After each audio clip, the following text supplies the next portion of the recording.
ભગવાન શ્રી કૃષ્ણ કહે છે સાહેબ કે ભાગ્યથી કર્મ નથી બદલતા, પણ કર્મથી જરૂર ભાગ્ય બદલી શકાય છે. ગીતામાં કહ્યું છે સાહેબ કે જે વ્યક્તિ આપણને દુઃખના સમયે સાથ ના આપે ને, એવી વ્યક્તિને આપણા સુખમાં ભાગીદાર કરવાનો કોઈ મતલબ નથી.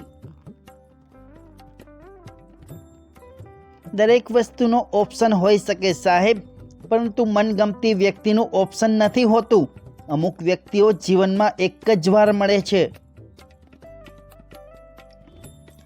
કર્મનો ન્યાય નક્કી જ છે સાહેબ, બાકી સૂર્યને ઢાંકી શકે એ મહાભારત ના રોકી શકે.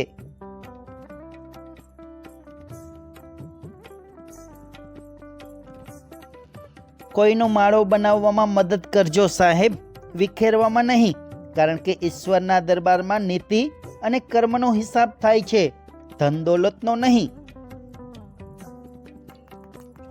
ભગવાન શ્રી કૃષ્ણ કહે છે સાહેબ કે જેને જે કહેવું હોય તે કહેવા દો, આપણું શું જાય છે? આ તો સમય સમયની વાત છે. સમય દરેક વ્યક્તિનો આવે છે મારા વાલા.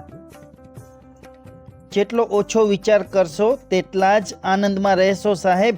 વહેતા પાણીની જેમ વહેતા શીખો, કચરો આપોઆપ સાઈડમાં નીકળી જશે. બધા કહે છે એનાથી સારું મળી જશે, પરંતુ કોઈ એ નથી સમજતું કે જરૂર સારાની નથી હોતી. જરૂર તો એની હોય છે જેનાથી પ્રેમ હોય છે. જરૂરી નથી કે કોઈ ખોટું કરવાથી જ દુઃખ આવે. ક્યારેક ક્યારેક હદથી વધારે સારા બનતા હોય ને, તેનાથી પણ તેની કિંમત ચૂકવવી પડતી હોય છે. આજે નહીં તો કાલે, કાલે નહીં તો પરમ દિવસે, 2, 5 કે 25 વર્ષે જો ખોટું કર્યું હશે તો ભોગવવું જ પડશે સાહેબ. આ કુદરતનો નિયમ છે. માણસ જ્યારે મુશ્કેલીમાં મુકાય ને સાહેબ, ત્યારે તેના પર કોઈ વિશ્વાસ નથી કરતું, અને મુશ્કેલીમાં ત્યારે જ મુકાય છે જ્યારે તે પોતાના કરતાં વધારે વિશ્વાસ બીજા પર મૂકે છે. સાહેબ, કોઈને ખોટા સમજતા પહેલા એકવાર એની પરિસ્થિતિ સમજવાની કોશિશ કરજો, કારણ કે પૂર્ણ વિરામ એ માત્ર અંત નથી, નવા વાક્યની શરૂઆત પણ હોઈ શકે. જીવનમાં સુખી રહેતા શીખવું હોય ને સાહેબ, તો માણસને સાચવતા શીખો, વાપરતા નહીં.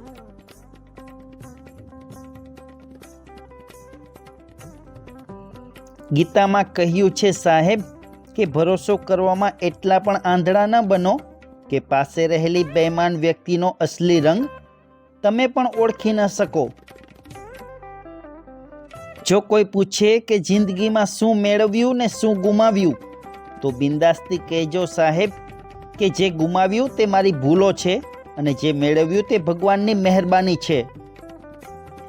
પત્ની માટે મહેલ બનાવનારા ઘણા હતા સાહેબ, પણ માતા માટે સ્વરાજ્ય બનાવનારા માત્ર એક જ હતા, છત્રપતિ શિવાજી મહારાજ.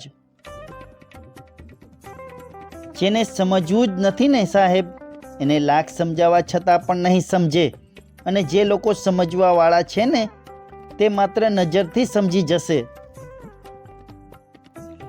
બીજાને સારું લગાડવા માટે તૂટી નહીં જવાનું સાહેબ.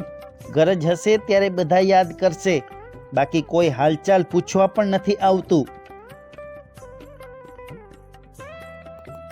પુરુષના પગારથી તો માત્ર ને માત્ર ઘર જ ચાલે સાહેબ.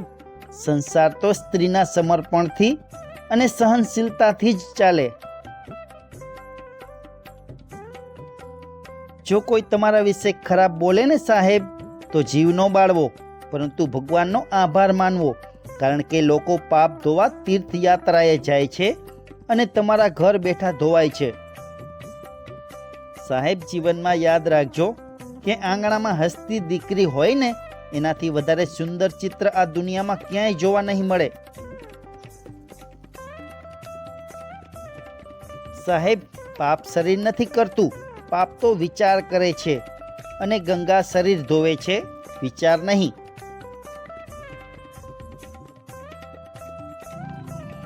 ભગવાન જે આપે એમાં ખુશ રહો સાહેબ, કારણ કે એ આપણને બનાવનારો છે. એને ખબર જ છે ક્યારે આપવું અને ક્યારે લેવું. કોઈ વ્યક્તિ પોતાની તકલીફ તમને કહી રહ્યું હોય ને સાહેબ, તો એની કદર કરજો, કારણ કે તમે તો માત્ર સાંભળી રહ્યા છો, પણ એ વ્યક્તિ અનુભવી રહી છે. જિંદગીમાં કોઈની સાથે પણ ગુસ્સાથી વાત ન કરો સાહેબ. શું ખબર કોણ કેવી મુશ્કેલીઓથી લડીને પણ તમને હસીને જવાબ આપતા હોય.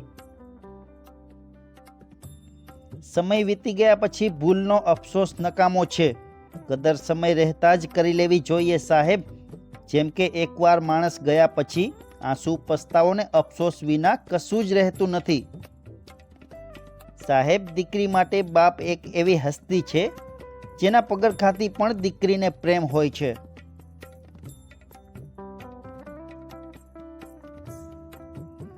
રામથી મોટું કોઈ નથી સાહેબ, ભગવદ્ ગીતાથી મોટું કોઈ પુસ્તક નથી, અને માતા પિતાથી મોટો કોઈ ભગવાન નથી.